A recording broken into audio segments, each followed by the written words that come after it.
Well guys, here's one of the GameCubes that I've modded, and I wanted to give everyone kind of an extended look at this. So what I've done is I've basically done multiple modifications to this console. First is a HDMI mod, next is I've added a mod chip, and then finally I've loaded it up with some homebrew and whatnot. So I thought the most apt way to start was probably to show you guys nice game here. This is Beautiful Joe. Just show you what it looks like in composite. All of this is being captured via my Elgato HD capture card. So you can kind of just get a look and feel for how it looks in composite, and then we're going to go ahead and flip over to HDMI here briefly. But I figured this would be a good game because, you know, in the it's done in cell shaded graphics, which is helpful for you being able to see, you know, kind of how it looks, and it still kind of holds up to this day. But here you go. You can see we just switched over to HDMI, and what you'll probably notice right away, way more, you know, vibrant colors. Everything looks just a heck of a lot better. It really makes a huge difference. It's very meaningful. So here you go. We're going into the title screen now, and we'll flip back over to composite. You can see it just get a little bit kind of almost darker and muddier, and here's an action sequence, and it's so dark and dreary. And boom, we'll flip over to HDMI, and yeah, the game looks just absolutely fantastic. Again, here's that intro cutscene that we saw on the composite as well. And like I said, you can just see it just makes a huge difference. So anyway, that kind of gives you a difference, you know, in how it looks between the two modes. Okay, now we're taking a look at Swiss, and you're going to have to forgive me because I accidentally recorded this in widescreen, but let's take a look at some of the on-screen settings that you can do within the FPGA. Obviously you can turn on scan lines, you can mess with the strength of the scan lines. You can see I'm obviously playing with making them very light to not all existent, and then we're going to go all the way in the reverse spectrum and turn it all the way down. Scan lines are really nice, but I gotta be honest with you guys, for me, I typically just kind of leave them off. I know some people aren't going to be happy with that, but here's the reality. To each his own. And for me, I never really played my game. I don't remember a GameCube with scan lines, so I tend to leave them off. But it's a really nice feature to have, nonetheless.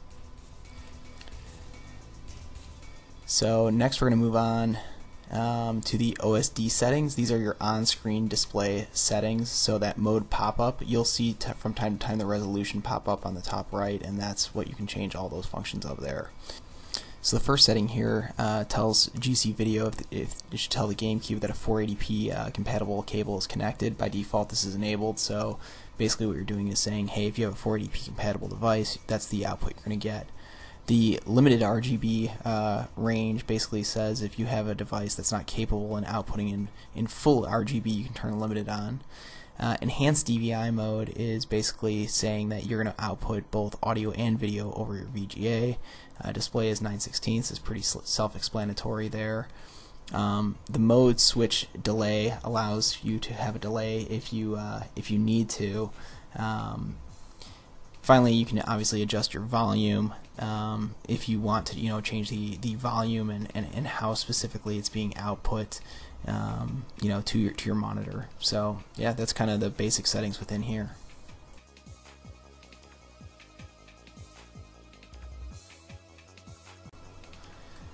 So moving on to the view all modes, I mean, this is just the various resolutions that you can go ahead and output to.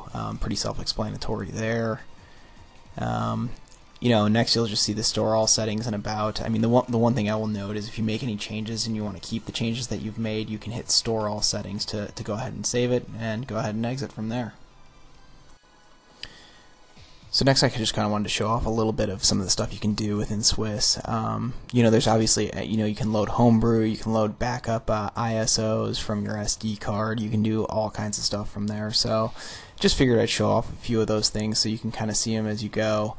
Again, unfortunately all this is currently in widescreen, but we'll go ahead and flip it over to 4:3 here in the next sequence. But anyway, like I said, take a look. I'm not going to do much talking from here on out, so enjoy the video.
Well guys, that's a look at the my modded GameCube. As you can see, it's got a lot of cool features even beyond the HDMI mod. I mean, in conjunction with Swiss and the modchip and some of the other homebrew that's out there. I mean, this is really a fantastic way to go about playing all your GameCube games, and it's just such an underrated system, and this is really a really good way to go about doing it.